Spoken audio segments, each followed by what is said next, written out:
सोचो कि आप 10 साल से भी ज़्यादा मेहनत करके अपनी पढ़ाई कंप्लीट करते हो और लगभग 4 साल की कड़ी मेहनत के बाद आपको जाके सफलता मिलती है, आपकी मनपसंद जॉब मिल जाती है। बट एक दिन कुछ ऐसा होता है कि आपके द्वारा किए गए मेहनत पे पानी फिर जाता है। आप अपनी जॉब को फैशन इंडस्ट्री के लोगों से कंपेयर करके उसे छोड़ देते हो और आपका मन अब फैशन इंडस्ट्री की तरफ चला गया है और आपके दिमाग में चलता है क्या लाइफ है इनकी, किसी चीज़ की प्रॉब्लम नहीं, पैसे की तो बंडल होगी इनके पास।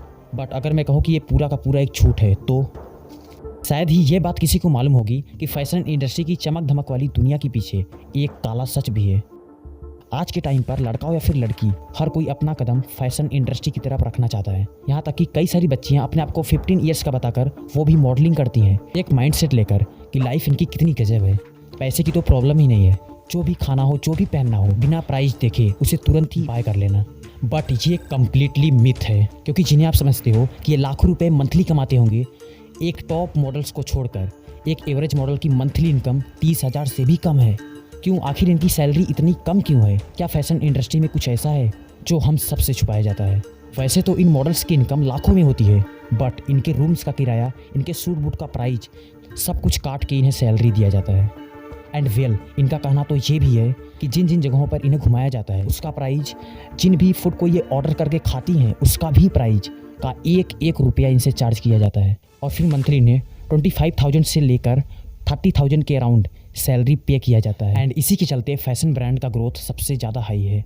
कई बार तो फैशन ब्रांड उन देशों से मॉडल्स को हायर करते हैं जहां अदर कंट्री के मुकाबले कम रेट में उपलब्ध हो, साथ ही जिन देशों में रहने के खर्चे कम हो, ऐसे में यहाँ की मॉडल्स को कम प्राइस देकर भी उनसे मनचाहा काम करवा लिया जाता है। एंड यही फैशन ब्रांड के ग्रोथ का सीक्रेट भी है। बट इनमें सबसे बड़ा हाथ मॉडल्स का ही होता है, क्योंकि अपने आप को एक ही कपड़े के साइज में फिट रख पाना कोई आम बात नहीं है।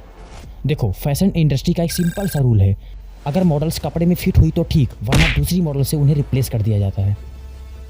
ऐसे में मॉडल्स अपने आप को फिट रखने के लिए कई बार कॉटन बॉल को जूस में डुबा कर खाती हैं, जिसके चलते वो अपने आप को हेल्दी एंड फिट महसूस कर पाती हैं। नाउ अगर वो ऐसा नहीं करती है और साइज थोड़ा भी ऊपर नीचे हुआ तो उन्हें रिप्लेस भी किया जा सकता है। एंड इस बात का डर हर एक मॉडल्स के सीने में हमेशा बना रहता है। तभी शायद ये कई बार ड्रग्स का सेवन भी करती हैं ताकि बॉडी पावर को फिर से कंज्यूम किया जा सके। एंड डिप्रेशन को कम करने के लिए ड्रग्स का सबसे बड़ा हाथ होता है। एंड इसके सेवन से थकी बॉडी को फिर से काम एक्टिव कर पाना संभव होता है। ये चीज़ बॉडी पर कितना इफेक्ट डालता है, इस चीज़ को मॉडल इग्नोर कर देती हैं। वेल, अगर वो करे भी तो क्या करे, अगर वो ऐसा नहीं करती हैं तो उनका रिप्लेसमेंट होना तय है और उनके पास एक लिमिटेड टाइम होता है अपने सपने पूरे करने के लिए। एक एवरेज मॉडल को 30 ईयर्स के बाद रिटायर कर दिया जाता है। एंड आपका इस वीडियो के बारे में क्या राय है नीचे कमेंट करके बताना। एंड मिलते हैं किसी नेक्स्ट वीडियो में। Wish you all the best.